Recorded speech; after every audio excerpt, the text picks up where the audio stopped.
is a growing divide among MAGA voters over who's demanding the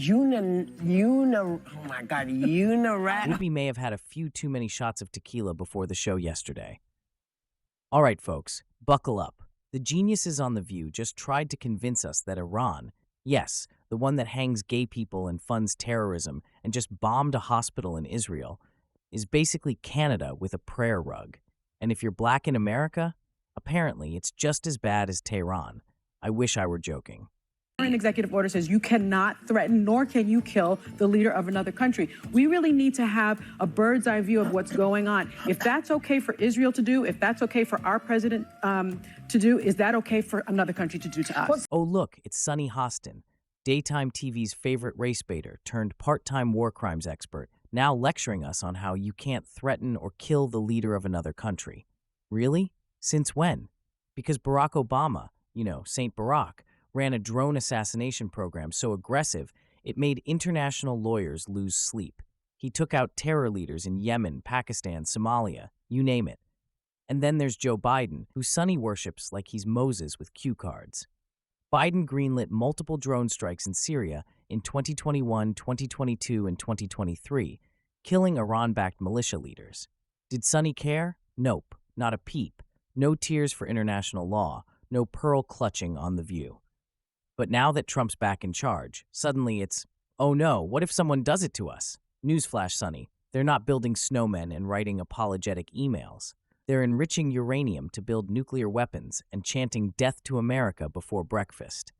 The only reason you're clutching your pearls now is because Trump is the one leading with strength.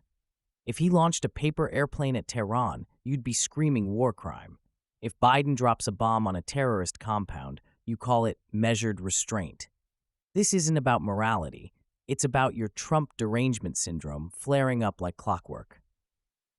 Think of it this way. What if Canada was going to build a nuclear bomb and they threatened to kill us all? What would we do? You have to do it diplomatically, Joy. Really? You can't just What's bomb so a country. diplomatic? You can't make this stuff up. Joy Behar, another Mensa candidate from The View's elite foreign policy think tank, asks, well, what if Canada was building a nuclear bomb and threatened to kill us all? Canada, folks. Yeah, the country known for apologizing when you bump into them. The country whose biggest global export is maple syrup and emotionally repressed hockey players. If Canada ever threatened to nuke us, I'd assume Justin Trudeau, and now Mark Carney meant it metaphorically during a climate speech. This is what passes for deep geopolitical analysis on The View, equating Iran, who funds Hezbollah, executes protesters, and literally chants death to America, with Canada, the land of Tim Hortons and passive-aggressive politeness. Joy, sweetie, if you're worried about a surprise Canadian attack, maybe take a break from the Pinot Grigio before airtime. And here it is, folks, the main event of the clown show. Whoopi Goldberg, in all her sage wisdom, says that living in America as a black person in 2025 is basically the same as living in Iran. Let that sink in and just watch this lunacy. But let's just remember, too, the Iranians literally throw gay people off of buildings. They don't adhere to basic human rights. Let's not do that, because if we start with that, we have been known in this country to tie gay folks to the car. Where the Iranian regime is today in 2025 is nothing compared to the United States. Keep hanging black people. So it is not even the same. I couldn't step foot during this. Wait. That's not what you mean to say. It is the same. No, it's not. The year 2025 in the United States is nothing like if I step foot wearing this outfit in Toronto. I'm sorry. Well, they wear like I can't have my hair showing. I can't wear a skirt. I can't have my arms out. I'm telling you, I literally said it was up to the Iranian people. I think it's very different to live in the United States in 2025 than it is to live in Iran. Not if you're black. Not for everybody. Not if you're black. She's arguing with Alyssa Farah Griffin, who's actually making rational points about Iran throwing gay people off rooftops, executing women for showing their hair, and being the actual leading state sponsor of terrorism. And Whoopi goes, well, we used to tie gay folks to cars, and we still hang black people. I mean, bullshit. Excuse me, what decade does Whoopi think we're living in? The Twilight Zone? Because last I checked, no one in America is being publicly executed by the government for having an opinion. Meanwhile, in Iran, that's just Tuesday. This is peak liberal insanity, moral equivalence so warped, it's actually offensive.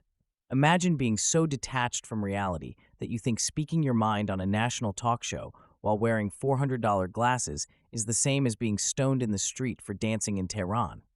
Whoopi lives in a multi-million-dollar mansion in a country that gives her total freedom to say this garbage, and she still plays the oppressed card like she's broadcasting from death row.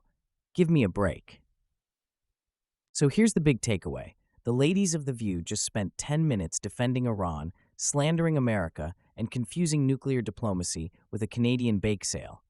Whoopi thinks America is Tehran with fast food. Sunny thinks Trump is a war criminal for protecting our allies. And Joy? She's ready to go to DEFCON 1 over Canada. This isn't commentary. It's performance art for people who think MSNBC is too intellectual. And while I only racked up one bullshit in this video, just one, believe me, there could have been 10.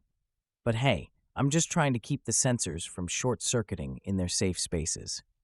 If this circus act gave you whiplash like it did me, please hit that like button, subscribe to the channel, and share this video before Sunny tries to indict you for sarcasm. And if you're sick of the corporate media treating The View like it's gospel, come join us over at steadfastandloyal.com for the facts, the fire, and the freedom they're scared to air.